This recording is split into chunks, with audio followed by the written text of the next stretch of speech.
Hai, Assalamualaikum Cik Adik, Cik Abang, Cikebum. Selamat datang kembali ke dalam channel saya, channel Alif Busu. Kepada anda semua yang belum lagi tekan butang subscribe, please consider untuk tekan butang subscribe jika anda berminat dengan konten-konten yang Alif sediakan di dalam channel ini. Dan kepada anda semua yang terus setia ke dalam channel ini, terima kasih Alif ucapkan kepada anda semua. Jadi pada hari ini dan saat ini kita akan bercakap tentang di manakah relevannya PKP di Malaysia 2.0. Seperti yang kita sedia maklum, kita akan menjalani PKP sampailah 26 hari bulan nanti. PKP selama 2 minggu. Jadi anda dikehendaki duduk di rumah, dan ada 6 negeri yang dikenakan PKP. Negeri yang lain ada PKPB dan selebihnya PKPP. PKPP untuk Perlis dan Sarawak saja. Yang lain-lain PKPB dengan PKP. Kat Selangor, which is tempat yang aku stay, Selangor lah, kat Damansara ni, tertakluklah di bawah PKP. Jadi kita akan bercakap tentang PKP yang dulu, yang kita ada Sugu Pavitra, kita ada Dalgona Coffee, dan aku buat video pasal Rohingya. Di situlah tercetusnya video-video tentang isu semasa ni. Tapi sebelum tu aku buat video masakan. Masa PKP itulah tercetusnya untuk aku mengulas tentang UNHCR, Rohingya, parti, apa saja segalanya. Dan baru je tadi pukul jam 11 pagi tadi, kita punya Perdana Menteri Tan Sri Muhyiddin Yassin telah mengumumkan bahawa adanya darurat, yang saya faham lah, ianya mungkin darurat proklamasi. Macam itulah dia punya ayat dia, ataupun mungkin mudah untuk kita faham, mungkin darurat politik. Mungkin saya tak berapa nak faham sangat. Yang saya faham adalah ini tidak seperti darurat biasa-biasa lah. Bukan biasa-biasa. See? What? Maksudnya darurat kali ni tak adalah yang kita minta berkurung ke, tidak, boleh je keluar macam biasa. Cuma kelebihannya adalah yang di Pertuan Agong kita boleh buat keputusan tanpa perlu persetujuan daripada ataupun nasihat ke apa ke. Maksudnya kalau Agong kata nak buat, dan dia boleh buat je lah. Kalau dia nak kerah tentera, boleh je kerah tentera. Macam itulah. Tapi ada beberapa bahagian-bahagian lah kot yang saya faham yang di Pertuan Agong boleh buat tanpa perlu minta pendapat ke apa daripada menteri ke apa. Dan yang bestnya, best ke?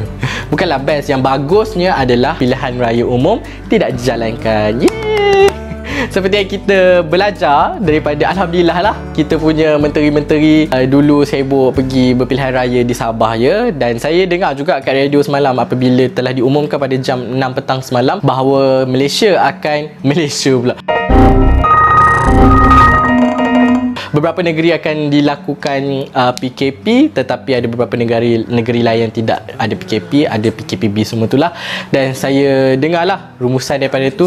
Diorang kata betapa berjayanya PKP 1.0 yang pertama kali itu, masa awal tahun hari itu, betapa berjaya PKP itu sehingga kan kita boleh mencecah 1 angka untuk kes baharu. Tapi saya macam tak berpuas hati sikit lah, sebab radio tu terhenti di situ. Dia orang macam di situ nampak tak berjaya. Dan di manakah ketidakberjayaan ataupun yang menggagalkan semula PKP itu? Kenapa tak sebut je yang pilihan raya kat Sabah tu telah menggagalkan apa yang telah kita melalui semasa PKP 1.0 tu? Macam itulah ibaratnya, macam sebab menteri yang pergi buat apa tu dekat Sabah, pergi berkempen lah, whatever so on tu, tiba-tiba kes balik, pop, kes terus naik 2-3 angka sekarang sampai 4 angka. And then benda tu tak diberitahu. Tapi Tan Sri Muhyiddin Yassin tadi ada cakap yang macam kita mengambil itibar daripada pilihan raya yang lalu di Sabah yang telah menyebabkan kes ataupun kluster makin meningkat.